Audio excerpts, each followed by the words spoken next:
I've just spent the last 2 days at the UK Games Expo, playing demos, talking to designers, and ogling some seriously stunning models.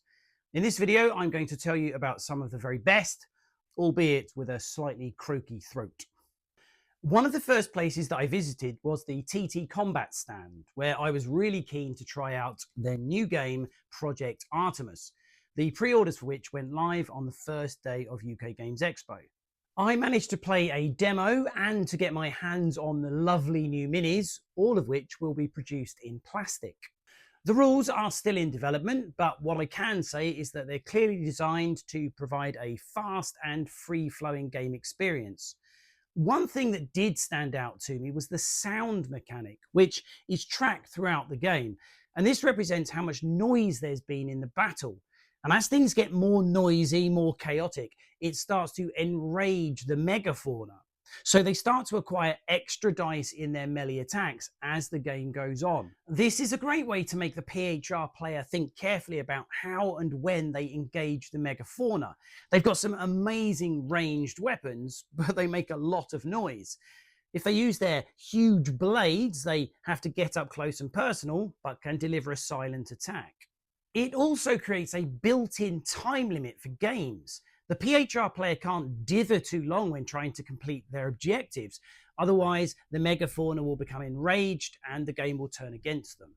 The game looks like really good value with everything that you get in the box, and I can confirm that every model included in this set will also have stats for use in Drop Zone Commander. For a lot of people, that alone will make this a set that is well worth picking up. I also had a chance to check out the new range of chroma terrain that TT Combat will soon be releasing. You can see from these images that the colours are really vibrant. It all goes together like TT Combat's unpainted range of MDF terrain and is both sturdy and scratch resistant. I backed this yellow kit on Kickstarter and can't wait to get my hands on it. I was also really keen to get a progress report on Strike Team Commander and Battle Zone Commander. And whilst I couldn't be told anything new about the rules, I was shown some of the minis, and these were absolutely beautiful. I fell in love with this razor worm. I can't wait to put that on the battlefield and have it chomp up my enemies. And to be honest, everything I handled, including the upscaled vehicles, blew me away. I cannot wait to get these two games on my tabletop. Whilst Warlord Games are best known for their historical games, what sent me rushing over to their stand was Konflikt 47. It can be hard for even big companies to stand out at the UK Games Expo because there are just so many amazing things going on. But I defy any wargamer to walk past this display without stopping and having a look.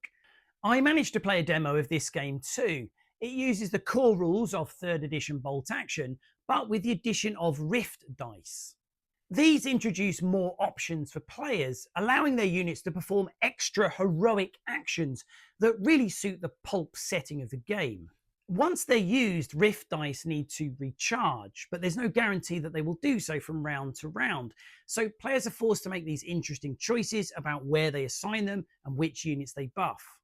The demo game featured plastic models that will be part of the 2-player starter set due to release in September.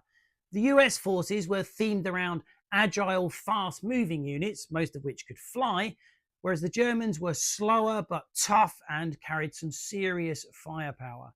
I found the demo game really fun to play. The rules are very easy to pick up.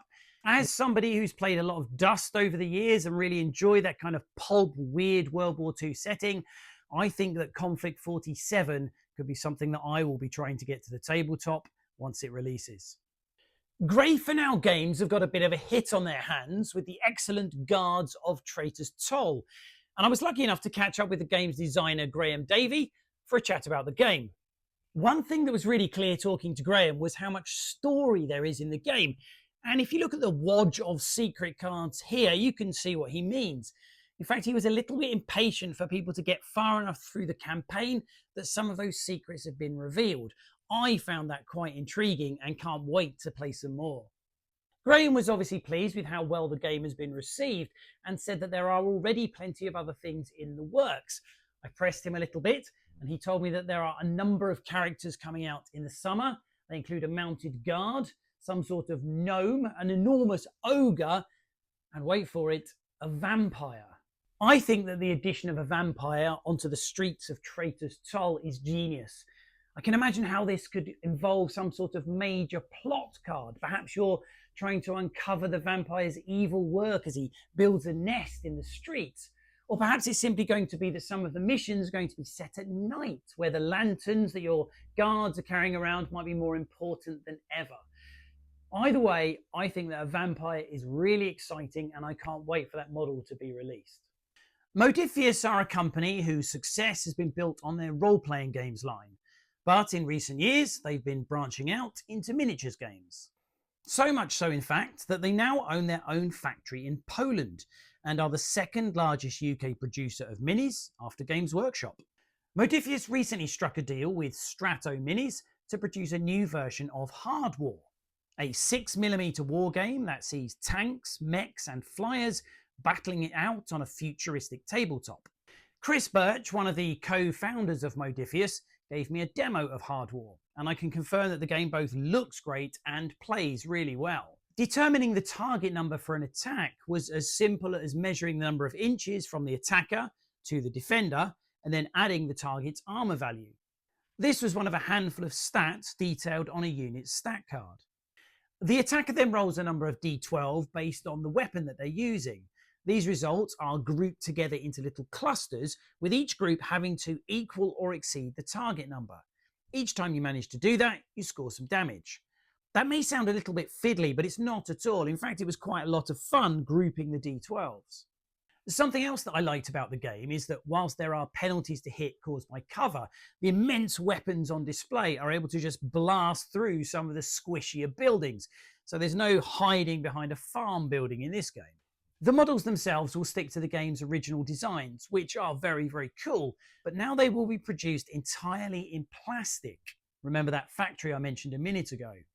Chris told me that in the Kickstarter for the game, which comes up on the 1st of July, a faction box featuring 6 to 9 models will cost £25. That will make the buy-in for this game really affordable for a lot of people, and having played it, I think it's really worth considering. I had a lot of fun. So that's just a taste of some of the great stuff that went on at UK Games Expo. If you've never been before, it's well worth considering. It really does make a fantastic day out. I hope that you've enjoyed the video. If so, please consider giving it a like or subscribe. I hope to see you again soon. And until then, keep rolling.